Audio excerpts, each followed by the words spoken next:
soleil d'ouvrir notre cœur, notre esprit, que nous prions apprendre toujours et nous prions vivre selon ta volonté.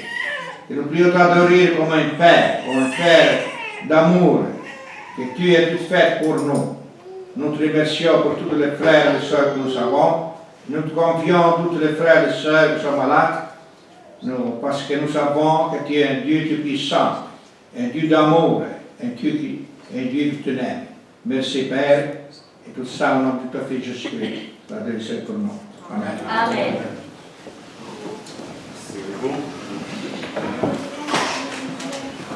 Nous allons continuer à chanter le cantique 163. Le cantique 163.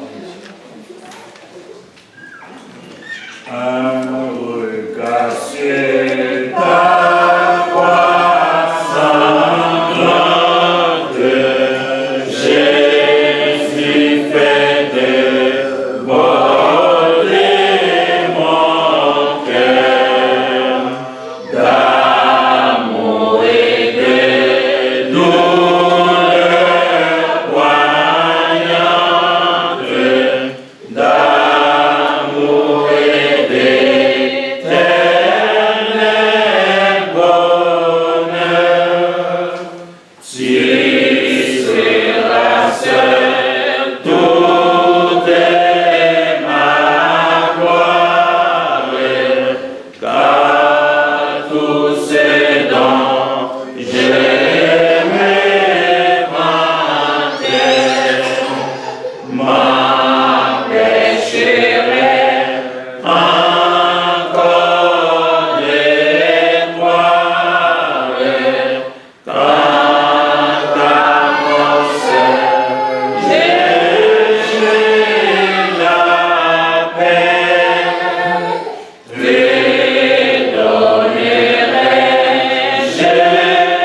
quelques larmes, quelques soupirs et quelques amours. Devant ta croix, je rends les âmes. Prends-moi tout le temps, Dieu de ce jour. Atteignez mon sauveur, je jette ce que mon cœur aimerait le plus. Oui, prends mon idole secrète, tu seras mon trésor, Jésus. Amen.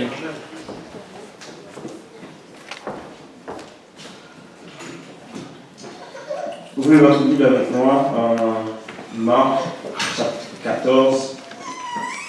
Nous allons lire les versets 55 à 65 inclusivement.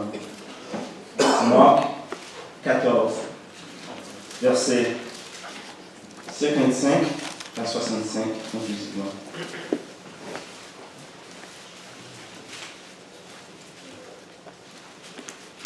Pour le respect que nous avons pour la parole de Dieu, la Sainte Écriture du Seigneur.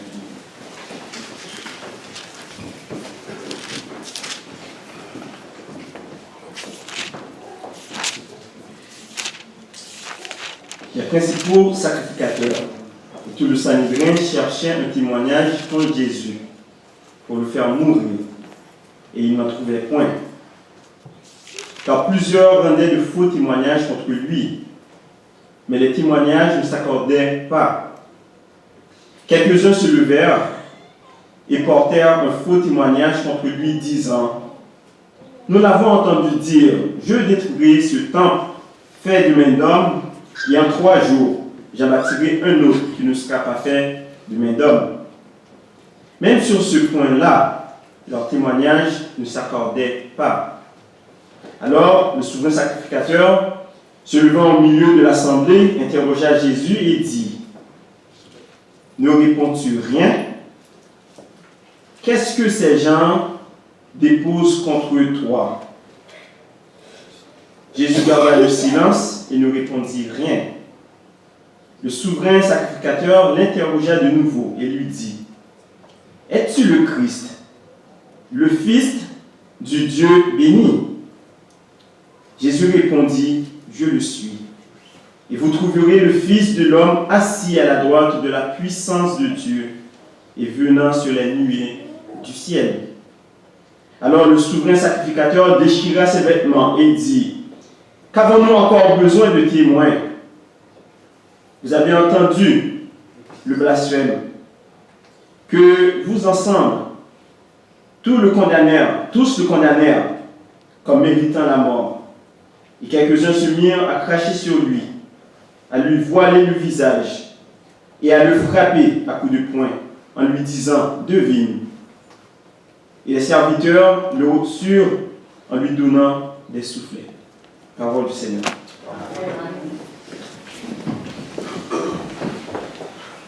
Avant le message de ce matin, nous allons chanter le cantique 204B. Le cantique 204B. Refais ton ordre la nuit et partons avec eux. Oui, la victoire est sûre. En haut des cœurs, c'est lui qui nous a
Nous allons aller dans la prière, prier ensemble.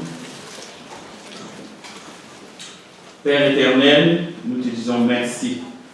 Merci pour ces privilèges de nous donner ta parole ce matin. Bénis ton peuple. Donne-nous, Père, une oreille attentive afin que nous puissions saisir ton message. Pardonne-nous, Père, nos péchés. Nous te les demandons dans le nom de Jésus-Christ, notre Sauveur. Amen. Amen. Nous allons ensemble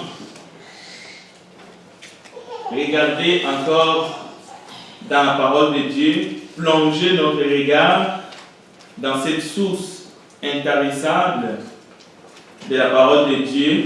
Et nous allons commencer par nous poser la question, nous qui sommes ici, nous qui sommes réunis ce matin au nom de notre Seigneur et Sauveur Jésus-Christ, quand le monde nous voit, même lorsque nous sommes chez nous, qui sommes-nous en réalité? Qui sommes-nous? Simplement des humains, mais qui ont réalisé que notre société, notre monde, avec toutes ces lumières artificielles, ne vaut pas mieux que le monde ancien qui a condamné le Christ, qui a condamné le premier chrétien du temps de Néron. Qui sommes-nous au juste? Nous sommes, c'est vrai, l'Église du Christ, selon le modèle du Nouveau Testament, parce que nous suivons les enseignements du Maître. Mais nous sommes des gens, des hommes et des femmes qui savent que cette vie n'est qu'un passage éphémère et que la mort ne doit pas nous effrayer. Pourquoi? Parce que Jésus a vaincu définitivement pour nous. Et en plus, il est ressuscité le troisième jour et il est monté au ciel. Il est assis à la droite du Père et il intercède pour nous. Les chrétiens, frères et sœurs, nous ne sommes pas de superstars spirituels. Nous traversons parfois l'adversité dans cette vie. Nous n'échappons pas ni à la mort ni à la maladie, tout comme les restes des humains. Mais voici la différence. Le chrétien trouve son réconfort en Jésus qui est vivant au siècle des siècles. Et cela change tout.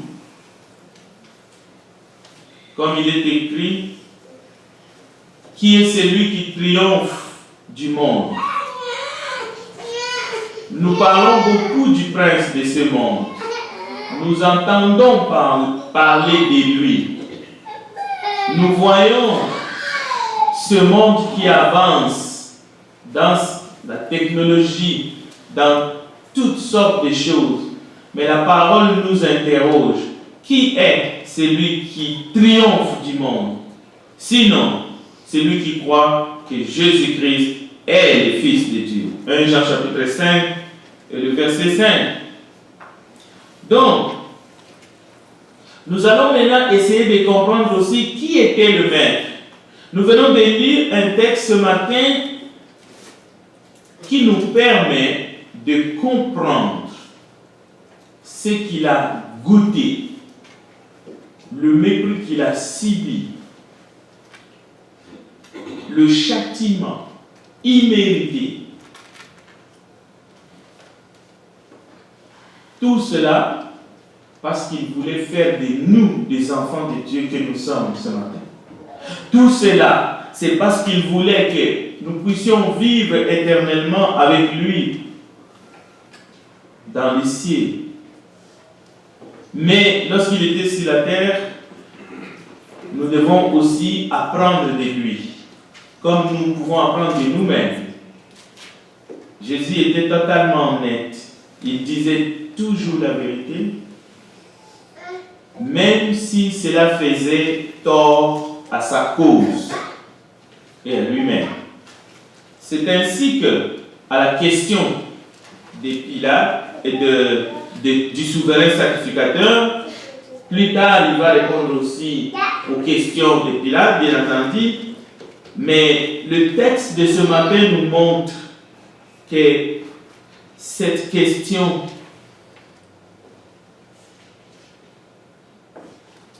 était la question qui tue pour lui. Parce qu'après avoir répondu à cette question, il n'y avait plus rien à faire. Jésus garda d'abord le silence et ne répondit rien. Mais le souverain sacrificateur l'interrogea de nouveau parce qu'il voulait absolument le faire parler dans un seul but, le faire condamner. Es-tu le Christ, le Fils du Dieu béni? Si Jésus aurait répondu, je ne le suis pas, il serait un menteur. Mais Jésus a dit la vérité. Et il a ajouté, et vous verrez le Fils de l'homme assis à la droite de la puissance de Dieu et venant sur le nuée du ciel. Alors, le souverain sacrificateur déchira ses vêtements et dit, non seulement qu'il déchire ses vêtements, et ça aussi c'était un signe. Qu'avons-nous encore besoin de témoins? Vous avez entendu le blasphème. Là, le souverain sacrificateur mentait. Parce que Jésus n'a pas blasphémé. Jésus a dit la vérité. Qui il était. Vous avez entendu le blasphème que vous ensemble, tous, mais tous, sans exception, les condamnèrent comme méritant la mort. Il n'a pas mérité la mort, Jésus. Il a donné sa vie afin que vous et moi, nous soyons sauvés. Quelques-uns se mirent à cracher sur lui, à lui voiler le visage, à le frapper à coups de poing, et en lui disant, devine. Et les serviteurs le réussirent en lui donnant encore des soufflets et encore, jusqu'à la mort sur la croix. Et tout cela pour toi qui es là ce matin, tout cela pour moi, afin que nous puissions hériter la vie éternelle. Pensez-y ce matin. 1 Jean chapitre 2, versets 12 à 14, nous lisons la parole de Dieu. Je vous écris, petits enfants, parce que vos péchés sont pardonnés. C'est le Seigneur qui nous appelle petits enfants. Et il dit pourquoi? Parce que vos péchés sont pardonnés à cause de son nom. Je vous écris Père, Père. Parce que dans l'assemblée, alors que Pierre est ici, c'est Jean qui a envoyé la lettre, il y avait des personnes âgées et il les appelle Père. Parce que son but, c'est de toucher leur cœur. Il dit, je vous écris Père, parce que vous avez connu celui qui est de le commencement. Je vous écris, jeunes gens. Les jeunes gens ne sont pas laissés de côté. Ce n'est pas de laisser pour compte. Non. Le Saint-Esprit inspire l'apôtre du Seigneur. Il dit, je vous écris, jeunes gens, parce que vous avez vaincu le malin. Vous avez vaincu. Les jeunes gens sont capables de vaincre le malin. Et l'Esprit de Dieu, en Jean, dit que les jeunes gens ont vaincu le malin. Je vous ai écrit, petits enfants, parce que vous avez connu le Père. Il n'y a rien de grand, de majestueux, lorsque l'être humain reconnaît le Père céleste comme son Père. Pourquoi? Parce qu'il y a eu conflit, parce qu'il y a eu cassure, parce qu'il y a eu inimitié entre l'homme et Dieu à cause du péché. Alors il faut qu'à un moment donné, l'enfant retourne vers son Père qui est Dieu pour se réconcilier. Pas n'importe comment, pas en se faisant des clins d'œil, mais à travers le sang de Jésus qui a coulé, nous pouvons être réconciliés avec Dieu. Et ça concerne chaque personne. Chacun. Je vous écris, Père, parce que vous avez connu celui qui est dès le commencement. Je vous ai écrit, jeunes gens, parce que vous êtes forts et que la parole de Dieu demeure en vous et que vous avez vaincu le mal. Donc, il n'y a pas une catégorie. Parce que vous voyez, lorsque Dieu a créé Adam, il n'a pas créé un bébé. Il a créé 2 adultes. Mais il les a confié une mission qui est, par sa grâce, de faire des enfants pour remplir la terre. À partir de ce moment-là, nous naissons enfants, nous naissons bébés. Nous tous ici, nous avons été dans le berceau, à l'hôpital, et nous avons grandi, nous avons passé les étapes, nous sommes devenus des adolescents, nous sommes devenus des jeunes gens, et nous sommes devenus des adultes, des personnes âgées.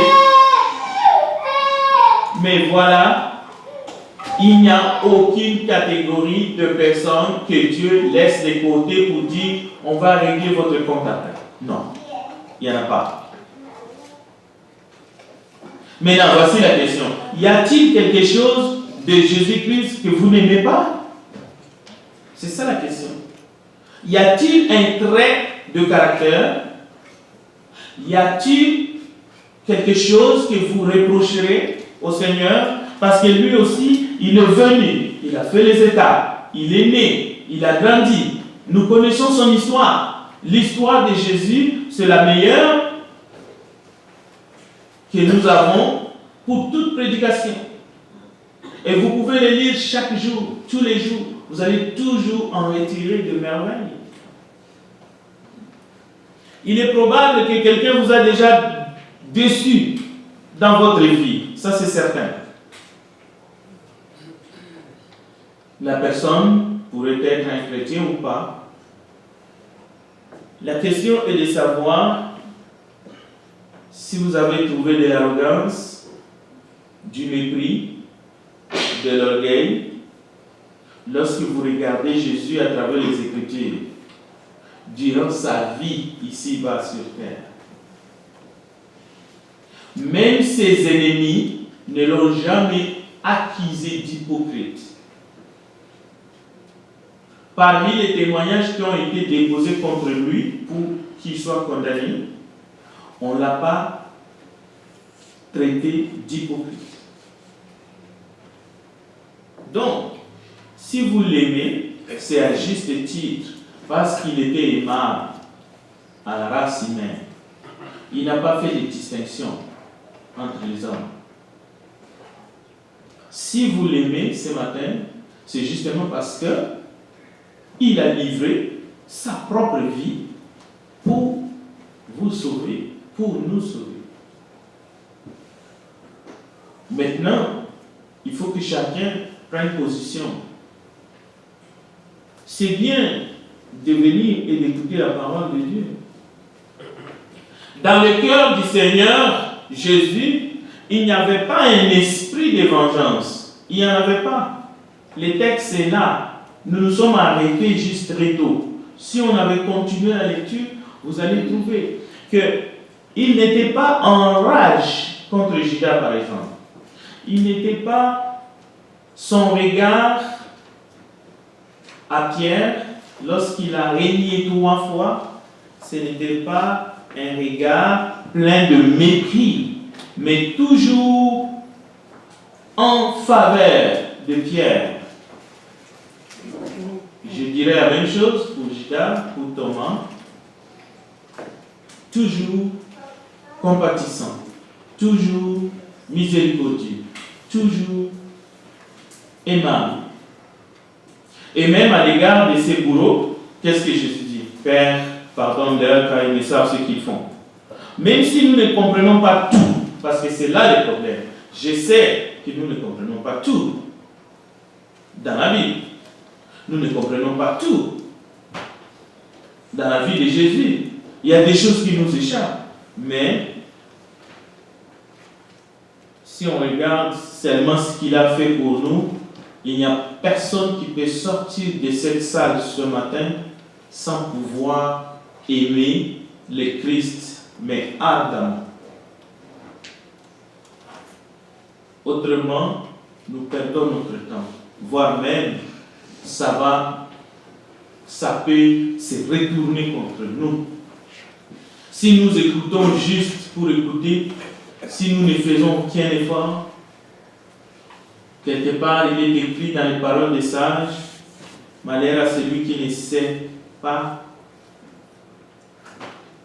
comme nous avons entendu dans le titre, mais 1000 malheurs à celui qui sait et qui ne fait pas. Vous êtes ici pour écouter afin de le mettre en pratique. Écoutez Dieu, écoutez la parole de Dieu et le mettre en pratique.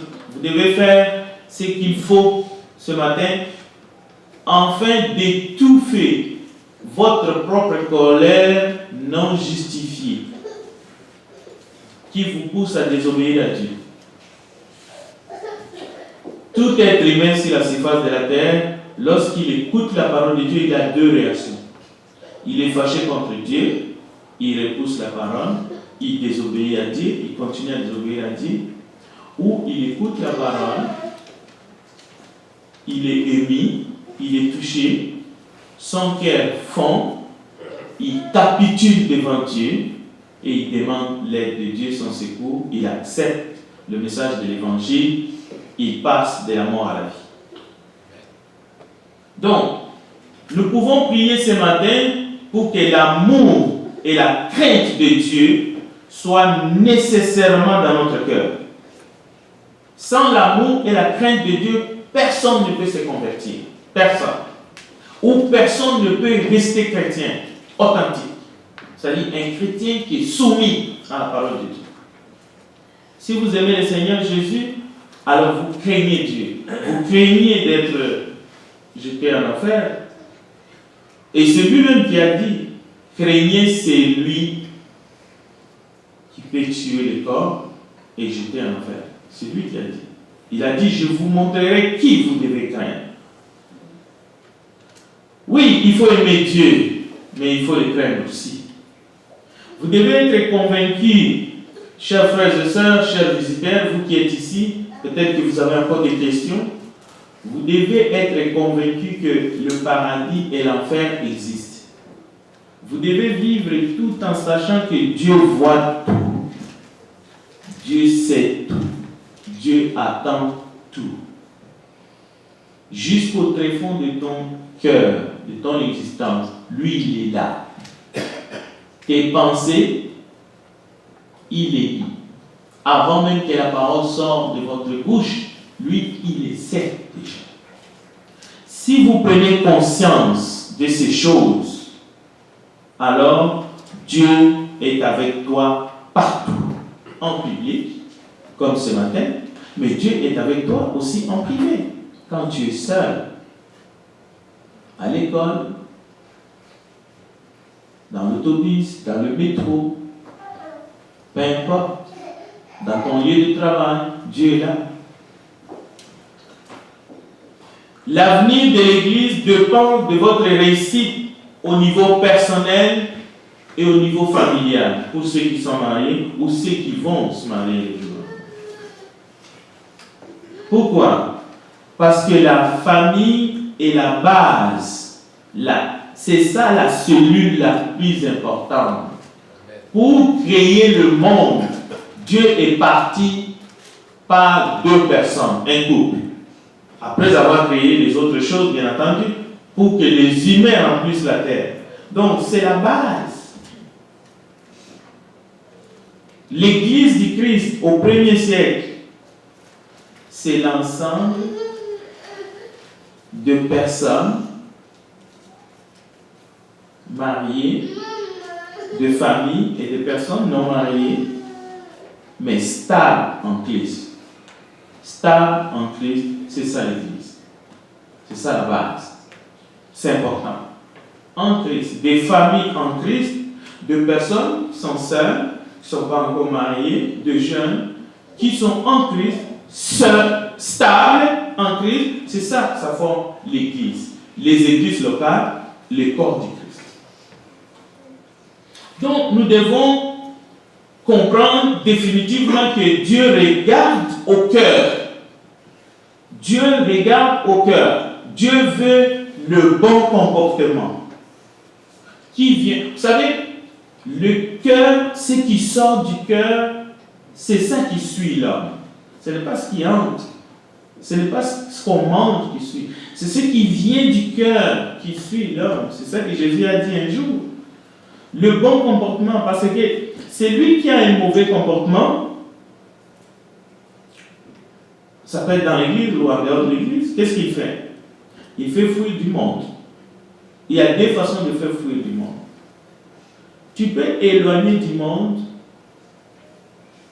autour de ta personne. Pour 1001 raisons. Tant mieux. Tu seras jugé à la lumière de tes actes. Et c'est Dieu seul qui est responsable. Mais, attention, si tu fais éloigner les gens de Dieu, ça c'est grave. Et nous devons être conscients de ces faits, de ces choses. C'est grave. Tu peux faire fuir les gens loin de Dieu. Parce que, peut-être à cause de moi, une personne peut aller en enfer. C'est possible. Parce que moi, je l'ai fait fuir. Loin de Dieu. Pas seulement loin de moi, mais loin de Dieu. Donc, je peux empêcher quelqu'un de voir la lumière. Parce que si la personne est proche de Dieu, il va voir la lumière et cette lumière peut les sauver. Donc, nous devons faire attention. C'est très important. La pire des conséquences de nos actions, c'est lorsque nos actions poussent quelqu'un loin du Seigneur ou de l'Église. Les conséquences sont incalculables.